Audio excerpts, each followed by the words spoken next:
नमस्कार। India debate में आप सबका स्वागत है। मैं हूं आशुतोष पाठक। मित्रों, जियो पॉलिटिक्स में एक बहुत बड़ी घटना होने जा रही है और आज जो मैं आपको बताने जा रहा हूं उसकी मर्मरिंग तो आप लोगों ने शायद सुनी होगी, लेकिन अब उस दिशा में पूरा का पूरा मामला बढ़ता हुआ दिख रहा है। पाकिस्तान ऑक्युपाइड कश्मीर को लेकर के जो देश में चर्चाएं आम थी कि भारत सरकार को पीओके को फौरन अपने कब्जे में लेना चाहिए। लोग बहुत गुस्से में हैं, बहुत लोग नाराज भी हैं। ये सीज फायर क्यों हो गया? सीज फायर से हमें क्या मिला? हमें पाकिस्तान ऑक्युपाइड कश्मीर को लेने का इससे बड़ा, इससे सुनहरा मौका नहीं हो सकता है।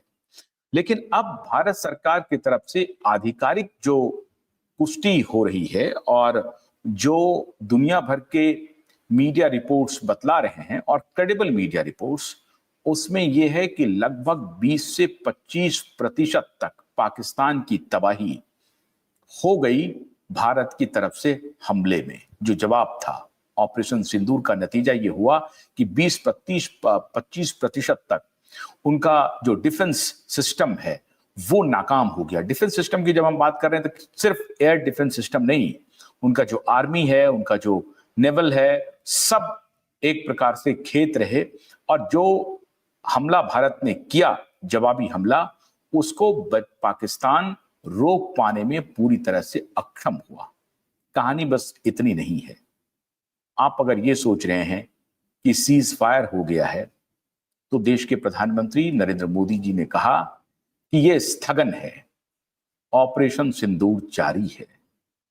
ऑपरेशन सिंदूर का जो सबसे बड़ा प्रतिफल सामने आने वाला है वो है बलूचिस्तान के एक स्वतंत्र राज्य के रूप में अस्तित्व में आना।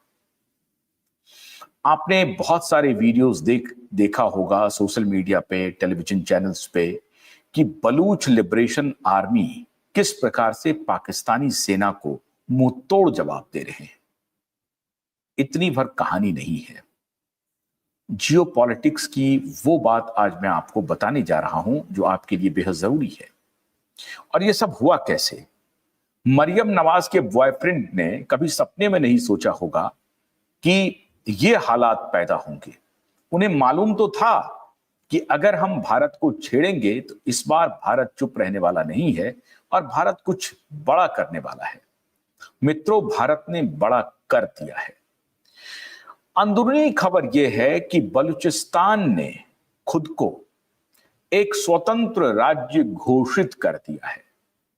बलूचिस्तान का एम्बेसी भारत में खोलने के लिए बलूचों ने भारत सरकार से गुहार लगाई है और भारत सरकार से कहा है कि आप फौरन हमें मान्यता दें, अपने साथ साथ दुनिया भर के देशों से हमें मान्यता दिलवाएं कि हम एक स्वतंत्र राष्ट्र हो गए।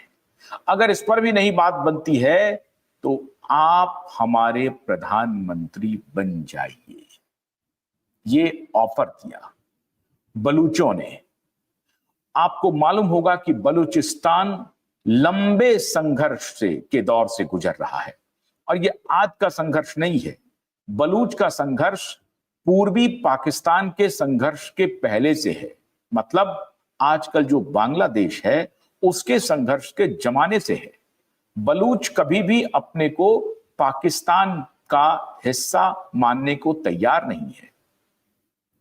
मैं इस मुद्दे पर एक बहुत रोचक घटना आपको सुनाना चाहता हूं जो थोड़ा सा इससे अलग है, लेकिन पाकिस्तान की ये दुर्दशा हो क्यों रही है? पाकिस्तान की ये फितरत है, वो अपने हाथ पैर तुड़वाता रहा है।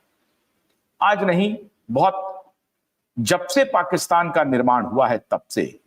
और पाकिस्तान के बारे में कहा जा रहा है कि पाकिस्तान कोई देश है ही नहीं।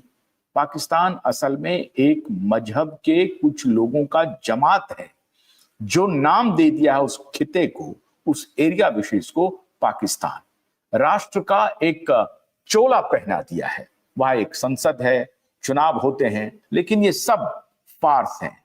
इसके विवरण मैंने आपको अपने पूर्व के वीडियो में बता रखा है। आज फिर एक बार बता देता हूं कि 1947 के बाद से ही कैसे जिना से लेकर के और आज के दौर तक पाकिस्तान अपने नेताओं की हत्या में मशगूल रहा। और इतना नहीं, खाली पाकिस्तान में ही नहीं, जो पूर्वी पाकिस्तान रहा वहां भी शेख मुजीबुर रहमान की कैसे हत्या हुई और आज उनकी बेटी को किस तरह से एक्सोडस किया गया है, उनको एग्जाइल में रहना पड़ रहा है, बाहर निकाला गया है। तो ये दोनों मिलकर के पाकिस्तान बने थे। जब पूर्वी पाकिस्तान भी था और पश्चिमी पाकिस्तान भी था, दोनों एक देश के रूप में निर्माण हुआ था। लेकिन दोनों देश के निर्माण की जो पृष्ठभूमि थी वो एक धर्म था, एक मजहब था। और वो मजहब कह रहा था कि हम काफिरों के साथ मिलकर के रह नहीं सकते, जो दूसरे मजहब के लोग हैं वो काफिर हैं, उनके साथ वो सह अस्तित्व में रह नहीं सकते। हालांकि एक दूसरा सत्य यह भी है कि पाकिस्तान से अधिक आबादी हमारे यहां उसी मजहब को मानने वाले लोगों की है और वो सह अस्तित्व की भावना से पिछले 77 वर्षों से भारत के साथ बहुत शानदार तरीके से रह रहा है।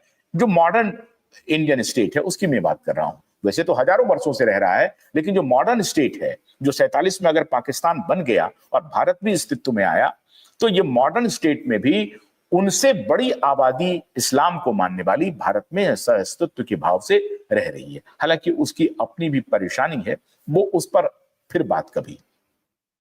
लेकिन बलूचिस्तान ने जिस तरह से घोषित किया कि आप हमारे देश के प्रधानमंत्री बन जाइए और बल्कि हमारा एक राज्य होगा, भारत के अधीन एक राज्य होगा।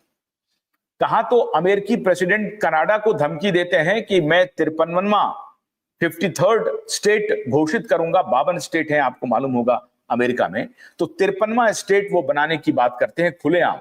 और कहां एक स्टेट जो पाकिस्तान से छद्म युद्ध लड़ रहा है, छद्म युद्ध नहीं, सीधा सीधा वॉर में है, पूरा बलूच आर्मी पूरी तरह से पाकिस्तानी सेना, पाकिस्तानी आईएसआई, पाकिस्तानी टेररिस्ट, अफगान के टेररिस्ट, इन सब से दो दो हाथ कर रहा है। और अफगानिस्तान भी चाहता है कि बलूचिस्तान एक स्वतंत्र राज्य बन जाए, धीरे धीरे चाहता है। अफगानिस्तान नहीं चाहता है कि पाकिस्तान मजबूत रहे। इसलिए पाकिस्तान पर जो आप टेररिज्म के अटैक देख रहे हैं, टेररिस्ट अटैक देख रहे हैं, उसमें अफगानिस्तान की भूमिका बहुत अधिक है और बलूच तो कर ही रहे हैं।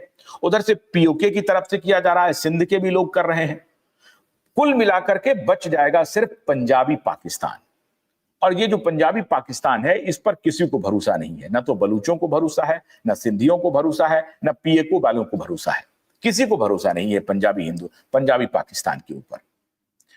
तो दोनों की परिस्थिति देखिए कितनी भिन्न है। एक तरफ ट्रंप कहते हैं कि हम 53वां राष्ट्र बनाना चाहते हैं कनाडा को, लेकिन यहां भारत का प्रधानमंत्री या भारत सरकार इस तरह की कोई टिप्पणी नहीं करता है कि बलूचिस्तान भारत का हिस्सा हो।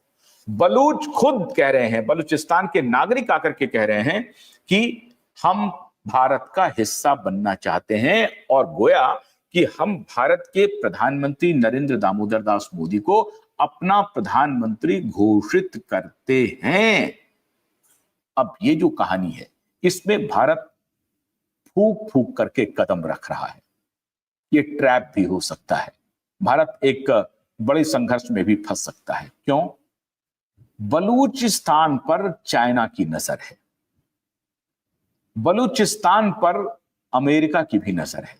बलूचिस्तान पाकिस्तान का वो ऐसा हिस्सा है जहां खनिज पदार्थ की खनिज संपदा प्रचुर मात्रा में मौजूद है, चाहे बॉक्साइट हो, एल्युमिनियम हो और तमाम तरह के खनिज पदार्थ जो हैं वो प्रचुर मात्रा में वहां उपलब्ध है। इसीलिए जो ग्वादर पोर्ट बना है उसमें चाइना ने अपनी पूरी पूंजी लगा दी है।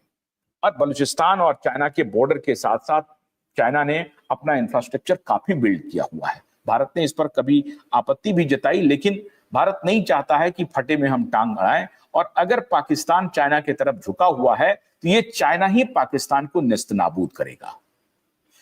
अब आप सोचिए कि पाकिस्तान की अपनी कोई हैसियत